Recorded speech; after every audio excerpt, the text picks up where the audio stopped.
하나님 앞에 우리가 기도를 하고 예배를 하고 이 모든 우리들의 행위인데 그 행위는 곧 믿음의 행위죠.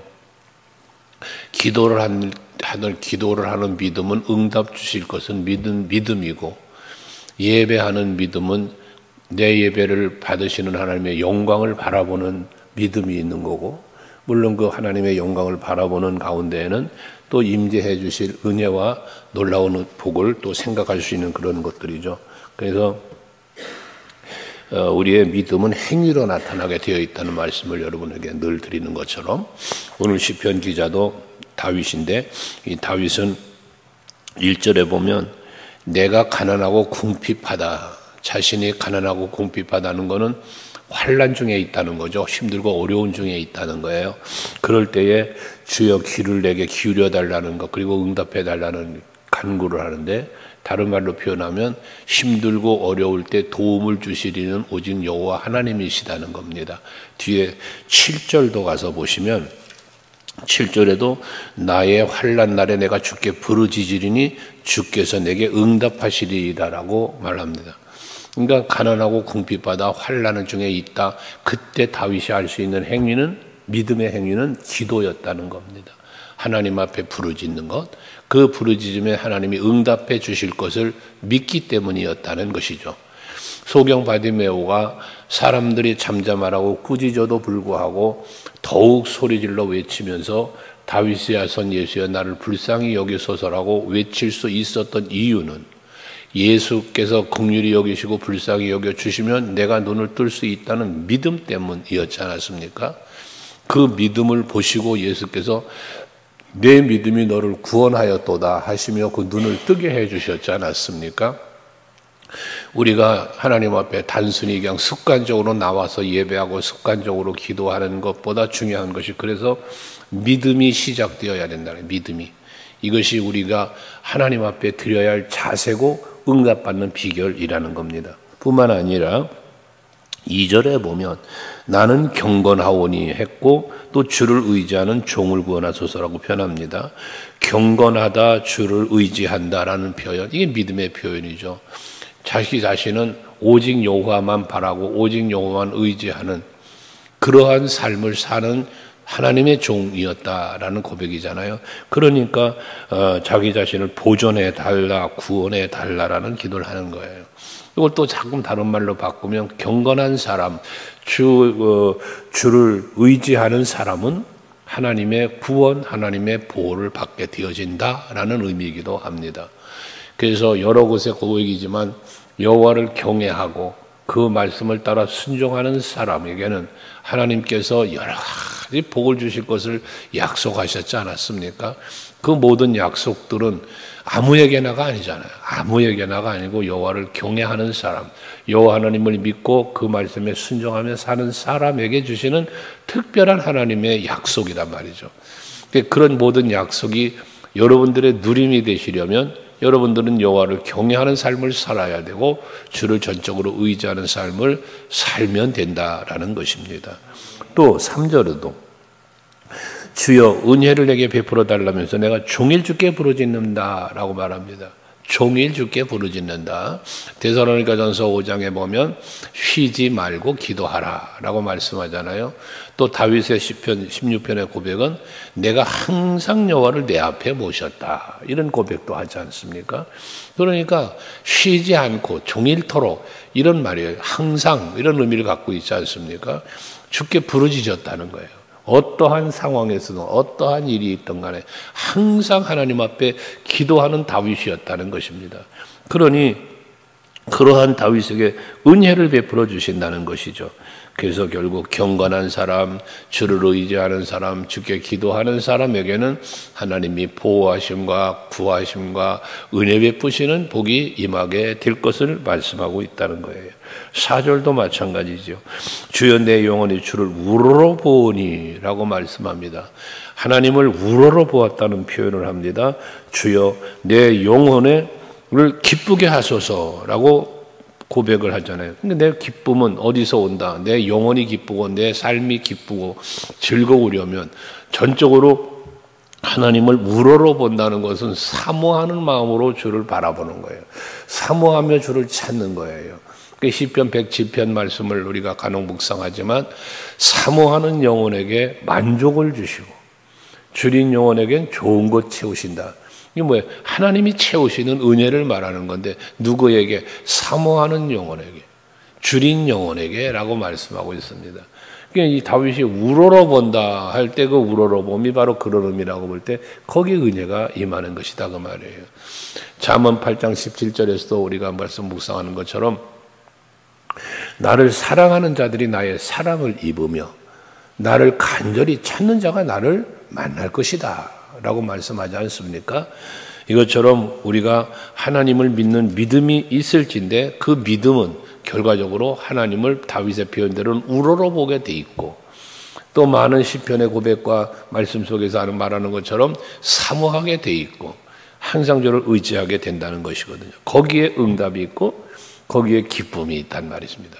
오늘도 여러분들이 하나님을 의지하고 경외하고 하나님을 사모하며 사셔서 오늘 하루에 하나님이 베푸시는 은혜 안에서 기쁘고 즐겁고 평안한 범사에 보호하시는 은혜 속에 살아가는 하루가 되시기를 축복합니다. 그러면서 5절은 또 주는 선하사 사죄하기를 즐거워하시며 주께 부르짖는 자에게 인자함이 후하십니다 라고 합니다. 사하시는 하나님, 긍휼이 많으신 하나님이시죠. 사랑이 많으신 분이에요. 그래서 인자를 늘 베풀어 주시는 하나님이시단 말씀입니다. 우리는 살면서 죄를 범하지 않고 사는 것이 최고라고 그랬잖아요. 하지만 우리는 연약하기에 또 세상 속의 육체 가운데 살다 보니 본성의 죄성을 가지고 있어서 우리는 마음의 생각으로나 때로는 입술의 말로 또는 때로는 우리 삶의 행위로 하나님 앞에 부끄러운 죄를 범할 때가 있습니다.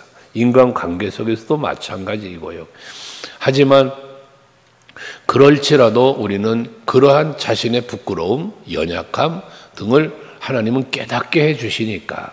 근데 깨닫게 해주시는 이유는 회개하라고. 그래서 그때마다 회개하기만 하면 하나님은 용서해 주신다는 말씀이죠. 이게 약속이지 않습니까? 그래서 우리는 자신을 항상 성찰하는 것이 매우 중요하다. 자신을 살피지 않으면 내가 죄인인지 하나님 앞에 내 모습이 부끄러운지 아닌지 이걸 성찰이 안 되는 거예요. 그럼 나를 성찰할 수 있는 비결이 뭐냐? 육체의 모습을 거울에 비춰보아 살피는 것처럼 우리의 영적인 모습, 우리의 심령의 상태는 말씀이라는 거울 앞에 살필 수밖에 없습니다. 그래서 여러분이 말씀을 읽는 중에, 듣는 중에, 배우는 중에 깨닫게 되어지고 그 깨달음이 나의 삶을 변화시키는 것 아니겠습니까? 오죽하면 이 하나님의 말씀을 전신갑주라고까지 바울을 통하여 말씀하시면서 모든 마귀의 관계를 능히 대적하기 위하여 하나님의 전신갑주를 입으라 하지 않습니까?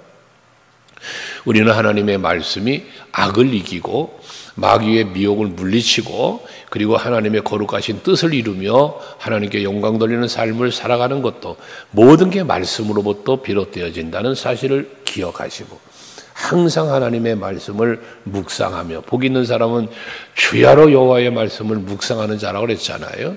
그러면서 말씀의 능력을 힘입어서 악을 이기고 선을 이루어 나가는 여러분들 또한 되시기를 바랍니다. 그러면서 하나님께서 6절에 나의 기도에 귀를 기울여 달라고 표현을 했는데 이건 귀를 기울인다는 것은 가까이 하신다는 거잖아요. 나와 가까이 하여 달라는 거죠. 그 자기의 형편과 사정을 헤아려 달라는 것입니다. 그래서 그 얼굴을 우리에게 비추신다. 또 향하여 드신다. 이런 표현도 민수기 6장에 하지만 이게 관심입니다. 나를 향한 하나님의 마음, 하나님의 살핌 이러잖아요. 그래서 얼굴을 우리에게 향하여 드사 은혜 베푸시기를 원하고 얼굴빛을 우리에게 비추사 평강 주시기를 원한다라고 하나님이 축복을 말씀하신 거잖아요. 근데 여러분들에 대한 관심의 관심, 하나님은 여러분에게 항상 관심을 갖고 계셔요. 어떻게 사나, 무엇을 하나, 어떤 형편인가, 내가 어떻게 도울까, 무엇을 구하나 하나님은 항상 여러분에게 관심을 갖고 귀를 기울이신다는 말씀이죠. 거기에 응답의 은혜도 나오는 거예요. 그래서 환난 날에 주께 부르짖는다는 것이고 응답하신다는 겁니다. 그러면서 9절과 10절을 보면 신들 중에 주와 같은 자가 없사오며 라고 말합니다. 유일하신 하나님. 신들이 있죠. 마귀도 있고 귀신도 있고 뭐 신들이 있어요. 그런데 그 모든 것들 중에 유일하신 하나님, 위대하신 하나님, 만물을 창조하신 하나님, 섭리하신 하나님, 그 신들조차도 다스리시는 하나님, 우리가 믿는 하나님은 그런 분이시다고 말이에요. 그러니까 그렇게 위대하신 하나님, 유일하신 하나님께서 하시는 일을 보면 9절에 8절에 주의 행하심과 같은 일도 없나이다. 그래요. 그러니까 하나님이 하시는 일을 누구도 할 수 없단 말이에요. 오직 하나님만 하실 수 있는 일이라는 거잖아요. 10절도 마찬가지인데 무릇 주는 위대하사 기이한 일들을 행하시오니 주만이 하나님이십니다. 이게 오직 신들 중에 최고의 신이시고 유일하신 하나님, 그 일하심이 그 범사의 모든 기이한 일을 행하셨다고 했잖아요. 아무도 할 수 없는 일을 하시잖아요. 열왕기상 18장에 보면 갈멜산에서 엘리야 선지자와 바알과 아세라 선지자들과의 대결이 있었지 않았습니까? 제사를 드리며 불을 내려달라고. 그러나 그때에 보면 그들의 신들 앞에 아무리 기도하며 부르짖어도 불이 내려오지 않았잖아요. 그런데 엘리야가 기도할 때 불이 내려서 제단을 불살른 그런 사건이 있지 않습니까? 아무도 할 수 없는 일을 하나님은 하시는 거예요. 풀무불 속에 던져지는 그 다니엘 친구들을 하나님은 그 가운데서 머리카락도 거슬리지 않고 불냄새도 나지 않고 그러며 온전하게 구원하시느니, 악의 영들은 죽이려고 하지만 하나님은 살리시는 영이다 그 말이에요. 바로 여러분에게도 그런 일을 하시는 거잖아요. 그래서 이러한 하나님 앞에 9절에 주여 주께서 지으신 모든 민족이 와서 주 앞에 경배하며 주의 이름에 영광을 돌리리이다 합니다. 이 유일하신 하나님 앞에 모든 민족이 나와 영광을 돌릴 것을 말하는 거죠. 그러니까 우리는 우상을 섬기고 다른 신을 따라가는 것은 어리석은 자라는 거예요. 이런 창조주 하나님이신데, 우리 구원의 하나님이신데, 영원까지를 약속하시며 그 십자가 보혈에 어마어마한 사랑을 부어주신 분이 여호와 하나님이신데, 이 하나님을 떠나 어디로 갑니까? 무엇을 믿고 섬깁니까? 그럴 수 없다 그런 거 아니에요? 그래서 오죽하면 이 생명까지도 주신 하나님께서 무엇인들 주시지 않겠냐. 이게 우리의 믿음이 되어야 된다는 거잖아요. 그러니까 무엇이든지 환난을 당해도 주를 찾고 기쁜 일이 생겨도 주께 감사하고 영광도 하나님께 돌리고 그런 거잖아요. 오직 모든 게 하나님께인 거예요. 다윗이 지금 그 고백을 하는 거예요. 그러면서 11절에 여호와여 주의 도를 내게 가르치소서 내가 주의 진리에 행하오리니 일심으로 주의 이름을 경외하게 하소서. 일심으로 한 마음으로 해요. 흔들림이 없는 마음으로 해요. 앞에서 우리가 시편 50편 말씀 묵상했던 것처럼 하나님이여 내게 정한 마음을 달라고, 정직한 영을 달라고 하잖아요. 변함없는 마음으로, 변질되지 않는 영으로 하나님과의 관계를 지키며 유지하며 살기를 바라고 원하는 기도란 말이죠. 그런 마음이 다윗에게 있단 말이에요. 일심으로라는 거예요. 근데 그 일심으로 주를 경외하려니까 뭐가 필요하냐? 주의 도를 내게 가르치소서. 주의 진리로 행함겠습니다. 주의 도, 주의 진리를 알아야 가능하다는 이야기입니다. 그래서 요한복음 8장 32절에 예수께서 말씀하신 것처럼 진리를 알지니 진리가 너희를 자유하게 하리라. 우리 진리는 곧 하나님의 말씀이잖아요. 예수잖아요. 이걸 우리가 알아야 된단 말이에요. 믿어야 된단 말이에요. 그때 우리가 참된 평안과 자유, 앞에 말한 기쁨, 환난 가운데 건지심, 여기서 다 나오는 거예요. 그러니까 일심으로 주를 섬기겠다는, 경외하겠다는 거 아니겠습니까?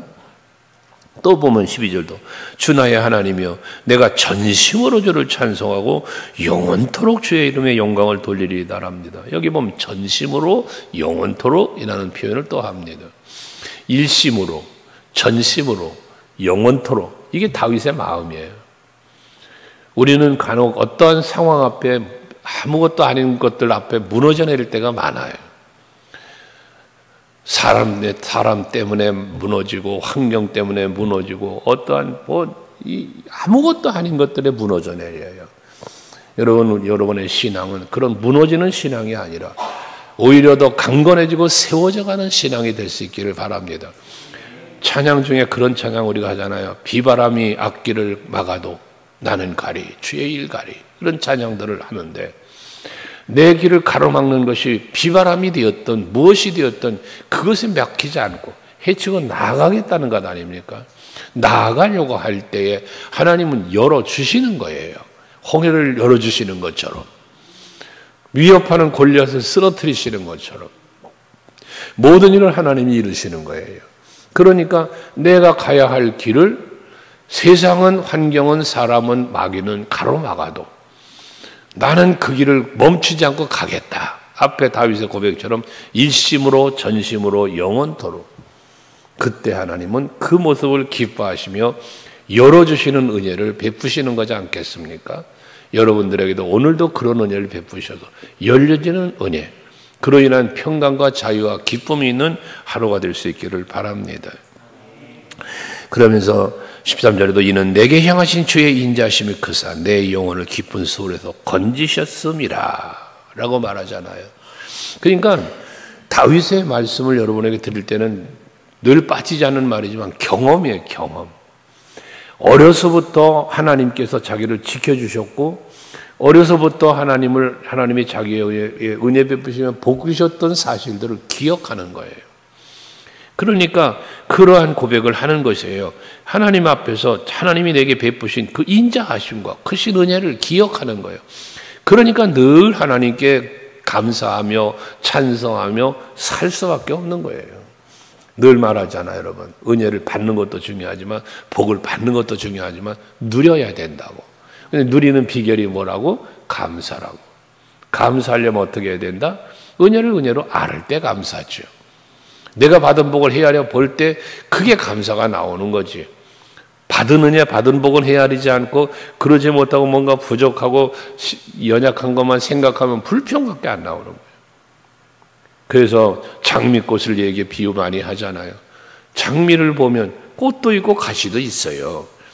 꽃을 보면 행복하고 꽃을 보면 감사하는데 가시를 보면 불평한다니까요.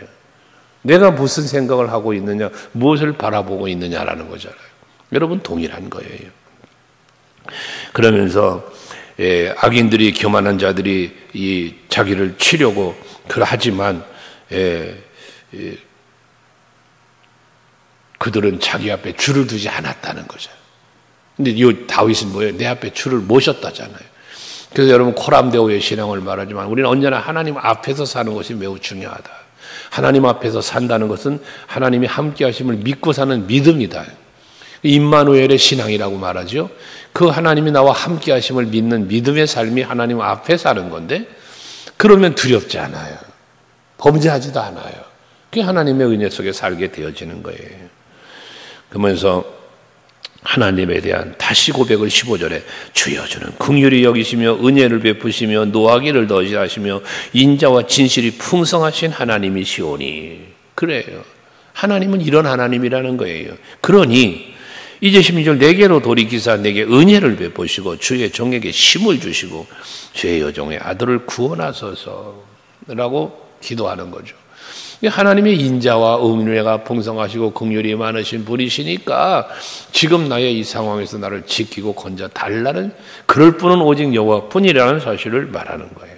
마지막 17절에 보면 은총의 표적을 내게 보이소서. 그러면 나를 미워하는 그들이 보고 부끄러워하오리니 여호와여 주는 나를 돕고 위로하시는 이신이다. 그 표적을 보여달라 하는데 그 표적이 뭐겠습니까?